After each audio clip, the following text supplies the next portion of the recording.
Olá, estudantes. Fiz esse pequeno videozinho aqui para explicar algumas coisinhas para vocês sobre os conteúdos de geografia que nós estamos e alguns encaminhamentos para essa semana, tá?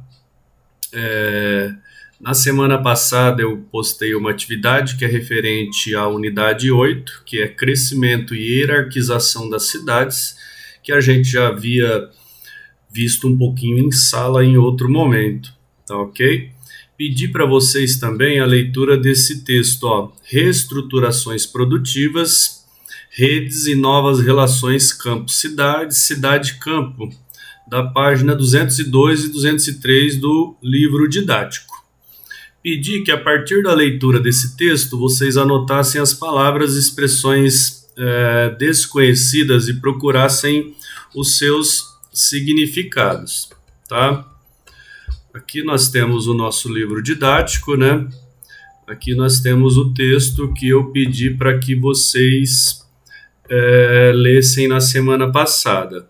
Esse texto é um texto um pouquinho mais complicado em questão de linguagem, né? Tem algumas palavras e expressões um pouquinho mais complexas, por isso que é importante que vocês leiam, releiam, né? Leiam a quantidade de vezes que for necessário para estar conseguindo absorver as ideias aí, tudo bem? Pedi para que vocês lessem o texto, né? E respondessem as questões 13 e 4, e da página seguinte também tinha análise desses mapas, né? Que fala dessa questão da hierarquia dos centros urbanos, né? A hierarquia das cidades. Procurei trabalhar com vocês essa ideia da hierarquia, né? Das cidades mais ou menos importantes no que se refere à questão populacional, né?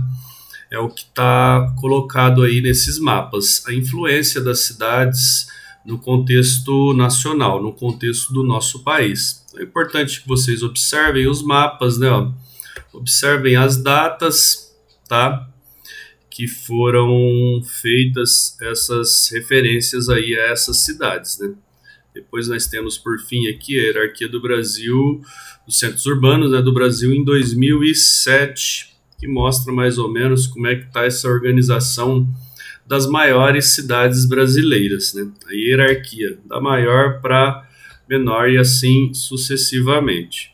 Depois pedi para que vocês também respondessem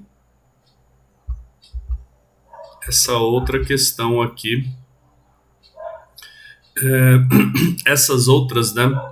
Continuação lá do texto e das imagens anteriores, tá? Eu fiz esse videozinho também para explicar para vocês que nessa semana a gente faz meio que uma pausinha no conteúdo para trabalhar um pouco das ideias de um projeto que foi uma parceria aí com a Prefeitura de Potirendaba, que desculpa aqui, o projeto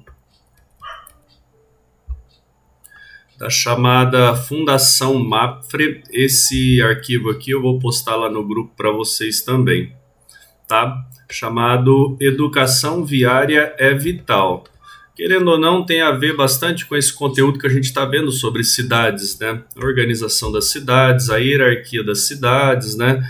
Como nós vimos em sala, a cidade de Potirendaba é uma cidade de pequeno porte do ponto de vista populacional, mas obviamente que tem sua importância tanto aqui no contexto regional quanto no contexto nacional também, tá certo? Então peço que vocês leiam este pequeno trecho que eu coloquei lá, esse pequeno texto que eu coloquei, tá?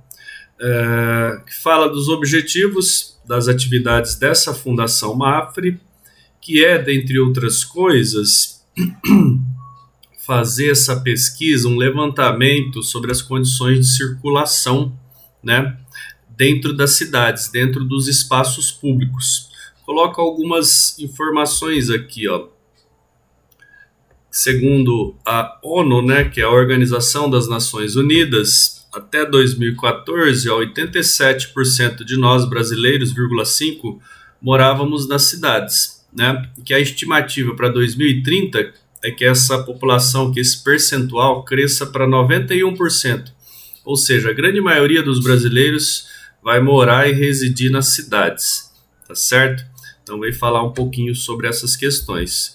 Vivendo nas cidades, nós temos que procurar, digamos assim, melhores formas de conviver e sobreviver nessas cidades, com uma qualidade de vida, né? Com condições minimamente saudáveis na nossa existência ali no nosso dia a dia, tá? Esse projeto propõe, então, que vocês repensem e proponham também formas de organização melhor das cidades e organização também do ponto de vista do trânsito, da circulação, tá certo? E é esse ponto especialmente que eu gostaria de trabalhar com vocês, até observando na escola também, né, a quantidade de alunos que utilizam bicicletas. É interessante, por ser uma cidade pequena, né, permite esse meio de locomoção, muitas vezes de uma forma bastante eficaz, né? Então, para além de pensar essa questão das cidades, da organização, da necessidade de transportes que sejam mais sustentáveis e menos poluentes, né? Eu vou pedir para que vocês construam, elaborem ao menos 3 frases que demonstrem formas para que possamos aprimorar a circulação das pessoas na cidade, dando especial destaque para a circulação de bicicletas. Por exemplo, né, eu peguei esse exemplo, pesquisei algumas frases e também coisas que eu refleti pessoalmente. Eu poderia construir a seguinte frase, andar de bicicleta faz bem para a saúde e para o planeta. Ou, ande de bicicleta e seja mais feliz, mais livre e mais saudável de corpo e de alma, tá certo? Então eu vou pedir que vocês pensem, construam frases, podem estar pesquisando na internet essas frases, ao menos 3 frases que demonstrem formas da gente, para além de pensar meios de transportes que sejam menos poluentes, que ajudem a gente a viver numa cidade, numa sociedade melhor, né? Também levem em conta essa questão da sustentabilidade, do meio ambiente, da necessidade da gente poluir menos o meio ambiente. Tá certo?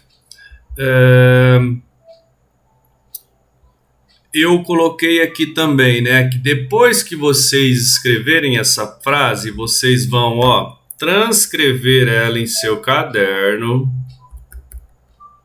com letras maiores, letras de cores diferentes. Podem também estar utilizando colagens e outros recursos, fazendo no computador, quem tiver esse recurso disponível também, certo? Dentre outras formas possíveis, e enviar a foto do seu caderno destas frases, né, que vocês vão estar construindo.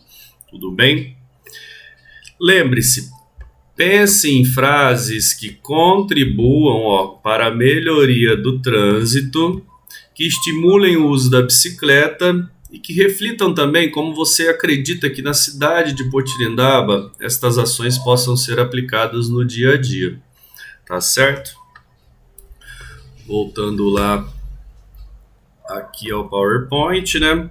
Então, reforcei com vocês o texto da aula anterior, dizendo que nessa semana a gente faz uma pequena pausinha no livro didático para trabalhar essas ideias referentes a esse projeto. Tá certo? Reforço também o segundo ponto aqui, a importância da leitura, né? Além das unidades que nós estamos estudando do livro didático, do caderno de apoio, muito textos, tantas palavras, tá certo? Após escrever essas frases, vocês me enviem, então, preferencialmente, como eu escrevo aí, pelo e-mail, tá? Preferencialmente pelo e-mail. Se tiver um pouco de dificuldade, não tem problema, envie pelo WhatsApp também, tudo bem? Peço vocês que não desanimem, tenham força aí, que em breve nós estaremos retornando aí todos juntos, tá ok? Um abraço, até breve.